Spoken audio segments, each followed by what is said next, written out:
ಭಗವತೆ ಹನುಮತೆ ನಮಃ. ನಮಸ್ಕಾರ ವೀಕ್ಷಕರೇ, ಐಡಿಯಾ ನ್ಯೂಸ್ಗೆ ಸ್ವಾಗತ. ವೀಕ್ಷಕರೇ, ಇಲ್ಲಿ ಕಾಣ್ತಕ್ಕಂಥ ದೃಶ್ಯದ ಬಗ್ಗೆ, ಇಲ್ಲಿ ಬರೆದಂಥ ಜನಸಾಗರದ ಬಗ್ಗೆ, ಇಲ್ಲಿ ನಡೆದಂಥ ಒಂದು ಘಟನೆ ಬಗ್ಗೆ ಇಡೀ ರಾಜ್ಯವೇ ಜನ ಮೆಚ್ಚಿ ಇದನ್ನ ನೋಡಲೇಬೇಕು. ಏನಿವತ್ತು ಇಲ್ಲಿ ನಡೀತಾ ಇದೆ, ಏನು ಆಗ್ತಾ ಇದೆ ಅನ್ನೋದನ್ನ ಸಂಪೂರ್ಣವಾಗಿ ಒಂದಷ್ಟು ಮಾಹಿತಿ ನೋಡಬೇಕು. ಈ ವಿಡಿಯೋವನ್ನ ಮತ್ತೊಬ್ಬರಿಗೆ ಶೇರ್ ಮಾಡಬೇಕು. ವೀಕ್ಷಕರೇ, ಇಂದು ಭವ್ಯ ಭಾರತ ದೇಶ ಸುಭದ್ರವಾಗಿದೆ, ಸೇಫ್ ಆಗಿದೆ. ಆದರೆ ಪುಣ್ಯ ಕ್ಷೇತ್ರಗಳಲ್ಲಿ, ಪವಿತ್ರ ಕ್ಷೇತ್ರಗಳಲ್ಲಿ ಜನಸಾಗರ ಹೆಚ್ಚಾಗ್ತಾ ಇದೆ. ನೋಡಿ, ಇಲ್ಲಿ ಕಾಣ್ತಕ್ಕಂಥ ದೃಶ್ಯವನ್ನ ನಾವೆಲ್ಲ ಗಮನವಿಟ್ಟು ನೋಡಬೇಕು. ಇಲ್ಲಿ ನಡೆದಂತ ಒಂದು ಘಟನೆ ಬಗ್ಗೆ ಎಲ್ಲರಿಗೂ ಕೂಡ ಒಂದು ಮೆಸೇಜ್ ಗೊತ್ತಾಗಬೇಕು ಅನ್ನೋದೇ ನಿಮ್ಮೆಲ್ಲರ ಉದ್ದೇಶವಾಗಿದೆ. ವೀಕ್ಷಕರೇ, ಇದು ಪುಣ್ಯ ಕ್ಷೇತ್ರ, ಪವಿತ್ರ ಕ್ಷೇತ್ರ ಶ್ರೀ ತಿರುಮಲ ತಿರುಪತಿ ದೇವಸ್ಥಾನ. ಸುಮಾರು 1 ವಾರಗಳಿಂದ ಜನಸಾಗರ ಹೆಚ್ಚಾಗ್ತಾ ಇದೆ. ಆದರೆ ಇಲ್ಲಿ ಒಂದೊತ್ತು ಊಟ ಸಿಗೋದು ಕೂಡ ಕಷ್ಟ ಆಗ್ತಾ ಇದೆ. ಒಂದು ಕಾಫಿ ಟೀ ಸಿಕ್ಕಿದ್ರೆ ಸಾಕು, ಒಂದು ತಿಂಡಿ ಸಿಕ್ಕಿದ್ರೆ ಸಾಕು ಅನ್ನೋ ಪರಿಸ್ಥಿತಿ ಕೂಡ ಎದುರಾಗಿದೆ. ಕಾರಣ ಏನಪ್ಪಾ ಅಂದ್ರೆ, ದೇಶಗಳಲ್ಲಿ ಬೇರೆ ಬೇರೆ ದೇಶಗಳಲ್ಲಿ ಯುದ್ಧ ನಡೆದು ಅವರಿಗೆ ಇವತ್ತು ಊಟ, ವಸತಿ, ಪೆಟ್ರೋಲ್, ಡೀಸೆಲ್ ಎಲ್ಲ ಕೂಡ ದುಬಾರಿ ಆಗ್ಬಿಟ್ಟಿದೆ. ಆದ್ರೆ ಸೇಫ್ ಆಗಿರೋದು ನಮ್ಮ ದೇಶನೇ. ಇಂಥ ಸಂದರ್ಭಗಳಲ್ಲಿ ಇವತ್ತು ಸುಮಾರು ಹೋಟೆಲ್ ಕೂಡ ಇವತ್ತು ಮುಚ್ತಾ ಇದ್ದಾರೆ.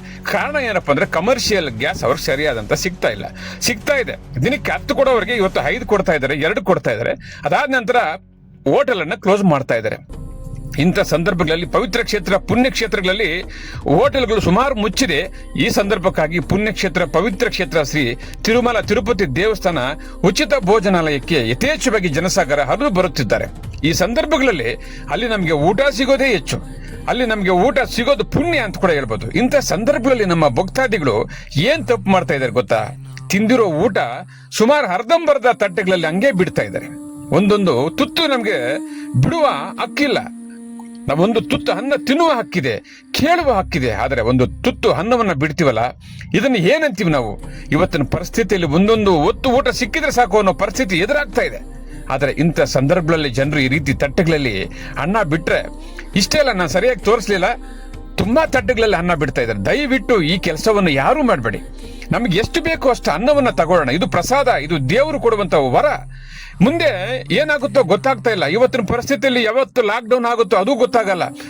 ಮನೆಯಲ್ಲಿ ಮಕ್ಕಳಿಗೆ, ಹಿರಿಯರಿಗೆ, ವೃದ್ಧರಿಗೆ ಇದೊಂದು ಮೆಸೇಜ್ ತಲುಪಬೇಕು. ಯಾಕಪ್ಪ ಅಂದ್ರೆ ಇವತ್ತಿನ ಪರಿಸ್ಥಿತಿ ಇಲ್ಲ, ಮುಂದೆ ಕೂಡ ನಾವು ನಮ್ಮ ಆರೋಗ್ಯ, ನಮ್ಮ ಕುಟುಂಬ ಚೆನ್ನಾಗಿರ್ಬೇಕಾದ್ರೆ ಅನ್ನದಾನವನ್ನ, ಅನ್ನ ಪ್ರಸಾದವನ್ನ ಸ್ವೀಕರಿಸಿ ಗೌರವಿಸಬೇಕೆ ಹೊರತು ಈ ರೀತಿ ಅವಮಾನ ಮಾಡಬಾರದು, ಈ ರೀತಿ ಅನ್ನದಾನವನ್ನ ಬಿಡಬಾರದು.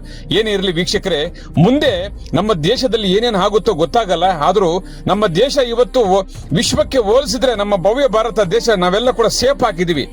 ಈ ಸೇಫ್ ಆಗಿರಲು ಕಾರಣ ಯಾರಪ್ಪ ಅಂದ್ರೆ, ನಮ್ಮ ಶ್ರೀಯುತ ಭಗವಾನ್ ಶ್ರೀ ನರೇಂದ್ರ ಮೋದಿಜಿ ಅವರು ಇರೋದ್ರಿಂದ ನಮ್ಮ ದೇಶಕ್ಕೆ ಸೇಫ್ ಆಗಿದೆ.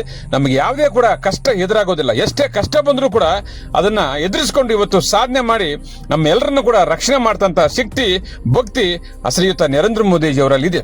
ಅಂತ ಕರೋನಾ ಟೈಮಲ್ಲೇ ನಮ್ಮನ್ನ ಉಳಿಸಿದ್ರು. ಇದೇನು ದೊಡ್ಡ ವಿಷಯವಲ್ಲ, ಏನು ಗಾಬರಿ ಪಡೋಂಥ ಏನು ವಿಷಯ ಅಲ್ಲ. ಸುಮಾರು ಕೆಲವರೆಲ್ಲ ಗಾಬರಿ ಪಡಿಸ್ತಾ ಇದ್ದಾರೆ, ಆದ್ರೂ ನಾವು ಗಾಬರಿ ಪಡೋಂಥ ದೊಡ್ಡ ವಿಷಯ ಏನಿಲ್ಲ. ಸಾಲೋ ಆಗುತ್ತೆ. ನಮ್ಮ ದೇಶಕ್ಕೆ ಒಬ್ಬ ದೊಡ್ಡ ಗುರು ಯಾರಾದ್ರೂ ಇದ್ರೆ ಅದು ಶ್ರೀಯುತ ನರೇಂದ್ರ ಮೋದಿಜಿ ಇವರು. ತನಕ ನಮ್ಮ ದೇಶಕ್ಕೆ ಏನೇ ಆಪತ್ತಾಗಲ್ಲ. ಇವರು ಇನ್ನೂ 30 ವರ್ಷ ಕೂಡ ನಮ್ಮ ದೇಶದ ಜೊತೆ, ನಮ್ಮ ಜೊತೆ ನೇರವಾಗಿ, ನಿಷ್ಠೆಯಾಗಿ, ಧೈರ್ಯವಾಗಿ ಹೋರಾಡುವಂತ ಶಕ್ತಿ ಶ್ರೀಯುತ ಭಗವಾನ್ ಈಶ್ವರ ಇವರಿಗೆ ಕೊಟ್ಟಿದ್ದಾರೆ. ಧನ್ಯವಾದ. ಓಂ ನಮೋ ಭಗವತೆ ಹನುಮತೆ ನಮಃ. ನಮಸ್ತೆ ಎಲ್ಲ ನನ್ನ ಪ್ರೀತಿಯ ಕನ್ನಡಾಭಿಮಾನಿಗಳಿಗೆ, ಕಲಾಭಿಮಾನಿಗಳಿಗೆ ನಿಮ್ಮ ಪ್ರೀತಿಯ ಶಿವಾರ ಉಮೇಶ್ ಮಾಡೋ ನಮಸ್ಕಾರಗಳು. ಕೋಲಾರದ ಸಮಸ್ತ ಬಂಧುಗಳು, ಕರ್ನಾಟಕದ ಎಲ್ಲ ಕಲಾಭಿಮಾನಿಗಳು, ಕನ್ನಡಾಭಿಮಾನಿಗಳು ಈ ಐಡಿಯಾ ನ್ಯೂಸ್ ಚಾನಲ್ನ ಸಬ್ಸ್ಕ್ರೈಬ್ ಮಾಡ್ಕೊಳ್ಳಿ, ಬೆಂಬಲಿಸಿ, ಆಶೀರ್ವದಿಸಿ, ಆನಂದಿಸಿ, ವಿವೇಚಿಸಿ, ವಿಚಾರಿಸಿ.